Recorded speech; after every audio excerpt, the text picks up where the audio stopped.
حضرت عبداللہ بن عمر بن عاص رضی اللہ تعالی عنہ سے روایت ہے کہ ایک دن ایک آدمی نے نبی کریم صلی اللہ علیہ وآلہ وسلم سے پوچھا کہ کون سا اسلام بہتر ہے۔ آپ صلی اللہ علیہ وآلہ وسلم نے فرمایا کہ تم کھانا کھلاؤ اور جس کو پہچانو اس کو بھی اور جس کو نہ پہچانو اس کو بھی، الغرض سب کو سلام کرو۔ اس حدیث میں حضور صلی اللہ علیہ وآلہ وسلم سے ایک سوال پوچھا جا رہا ہے، یا رسول اللہ کون سا اسلام افضل ہے؟ اصل میں اس سے مراد یہ ہے کہ یا رسول اللہ اسلام کی خصلتوں میں سے کون سی خصلت افضل ہے؟ کیونکہ اسلام تو ایک ہی ہوتا ہے، اس کی مختلف قسمیں نہیں، البتہ اسلام کی خصلتوں کی قسمیں ضرور ہیں۔ اسی لیے اس سوال کا مطلب یہ ہے کہ اسلام کی خصلتوں میں سے کون سی خصلت افضل ہے۔ اس حدیث میں پہلی خصلت جس کو افضل قرار دیا ہے وہ کھانا کھلانا ہے، اور اس میں کوئی قید نہیں لگائی گئی کہ فقراء کو کھلانا ہے یا مساکین کو کھلانا ہے۔ اس کے بارے میں علماء کرام فرماتے ہیں کہ یہ عام ہے، فقراء اور مساکین کو کھلانا بھی اس میں داخل ہے، اور کوئی مہمان آیا ہے تو اس کو کھلانا بھی اس میں داخل ہے، اور خود اپنے اہل و عیال کو کھانا کھلانا بھی اس میں داخل ہے۔ اگرچہ ثواب کے اندر مراتب ہو سکتے ہیں کہ جس کو طعام کی زیادہ ضرورت ہوگی اس کو کھلانے کا ثواب بھی زیادہ ہوگا۔ دوسری چیز جو حضور صلی اللہ علیہ وآلہ وسلم نے اس حدیث میں ذکر کی ہے کہ ہر اس شخص کو جس کو پہچانتے ہو یا نہیں پہچانتے سلام کرو، یعنی یہ نہ ہو کہ صرف جان پہچان والے کو ہی سلام کیا جائے اور جن کے ساتھ جان پہچان نہیں ہیں ان کو سلام نہ کیا جائے، بلکہ جس مسلمان سے بھی ملاقات ہو اس کو سلام کرنا چاہیے، اور اس واسطے نبی کریم صلی اللہ علیہ وآلہ وسلم نے اس کی بڑی فضیلت بیان کی ہے۔ السلام علیکم دیکھا جائے تو یہ چھوٹا سا جملہ ہے، لیکن یہ ایسی دعا ہے کہ اگر دوسرے کے حق میں قبول ہو جائے تو اس کا بیڑا پار ہو جائے۔ کہا جا رہا ہے تم پر سلامتی ہو۔ اب سلامتی کا لفظ اتنا عام ہے کہ دنیا اور آخرت دونوں کی سلامتی کو شامل ہے۔ دنیا میں بھی صحیح سالم رہو اور آخرت میں بھی صحیح سالم رہو، اللہ کے عذاب سے محفوظ رہو۔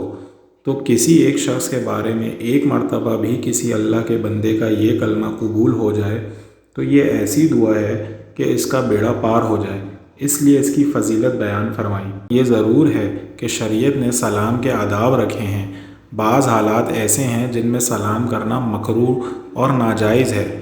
مثلا جب کوئی آدمی کسی کام میں مشغول ہو اور اس کام کی طرف متوجہ ہو یا جلدی میں جا رہا ہے تو ان تمام حالات میں سلام کرنے سے اس کو تکلیف اور رکاوٹ پیش آ سکتی ہے، اس واسطے وہاں سلام سے منع کیا گیا ہے۔ اسی طرح جب دو آدمی توجہ کے ساتھ آپس میں بیٹھ کر بات کر رہے ہوں، ان کے بیچ میں آ کر سلام مت کرو، ان کو بات کرنے دو ورنہ بیچ میں رکاوٹ ہو سکتی ہے۔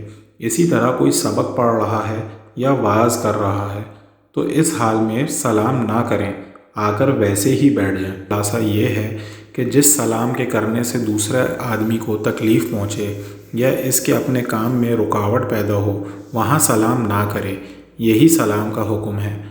یہاں یہ سوال پیدا ہوتا ہے کہ جن صحابہ نے آپ صلی اللہ علیہ وآلہ وسلم سے پوچھا کہ سب سے افضل عمل کون سا ہے، آپ نے مختلف جواب دیے۔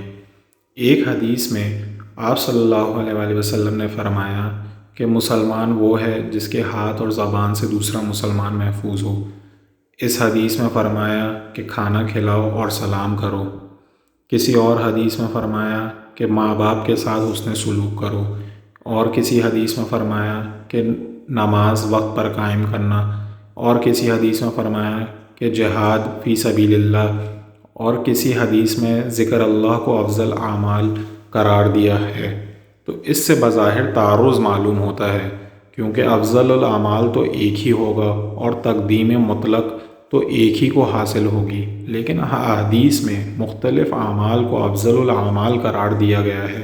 اس کی کیا وجہ ہے؟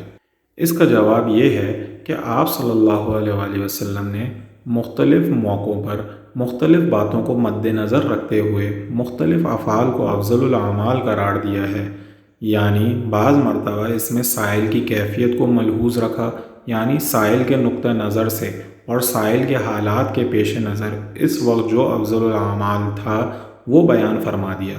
مثلاً ایک شخص نماز میں کوتاہی کرتا ہے تو آپ صلی اللہ علیہ وآلہ وسلم نے محسوس کیا کہ اس کے سامنے نماز کی تاکید کرنی چاہیے، لہٰذا فرمایا کہ نماز کو قائم کرو۔ افضل الاعمال میں حیثیات کا فرق۔ کسی شخص کے بارے میں دیکھا کہ والدین کے ساتھ اس کا سلوک اچھا نہیں ہے تو اس کے حق میں فرمایا کہ والدین کے ساتھ حسن سلوک کرو۔ اسی طرح کوئی آدمی جو جہاد سے کتراتا ہے تو اس کے لیے فرمایا کہ جہاد فی سبیل اللہ، گویا سائل کی کیفیات کو مد نظر رکھتے ہوئے جوابات دیے گئے، اور اس وجہ سے بھی فرق واقع ہوا کہ وقت کی خصوصیت کے لحاظ سے جوابات دیے گئے، یعنی کسی خاص عبادت کے لیے ایک وقت مخصوص ہے تو اس وقت میں وہی کام افضل ہوگا، اگرچہ افضلیت فی نفس ہی کسی اور عمل کی زیادہ ہو۔ مثلاً حدیث میں ہے اگر کوئی شخص رات کے وقت علم کی بات کرے تو یہ ساری رات جاگنے سے افضل ہے، یہ مطلب افضلیت ہے۔ جو تدارس علم کو احیاء اللیل کے اوپر حاصل ہے، لیکن شب قدر آئے گی تو شب قدر کے اندر عبادت کرنا بہت ثواب ہے، لہٰذا اب اس رات میں آدمی کو احیاء اللیل کرنا چاہیے۔ اگرچہ تدارس العلم کو افضل قرار دیا گیا ہے، لیکن یہ ایسی رات ہے جو ہر وقت نہیں آتی اور تدارس العلم میں ہر رات میں کر سکتا ہے۔ اللہ تعالیٰ مجھے اور آپ سب کو دین کی صحیح سمجھ عطا فرمائے، آمین ثم آمین۔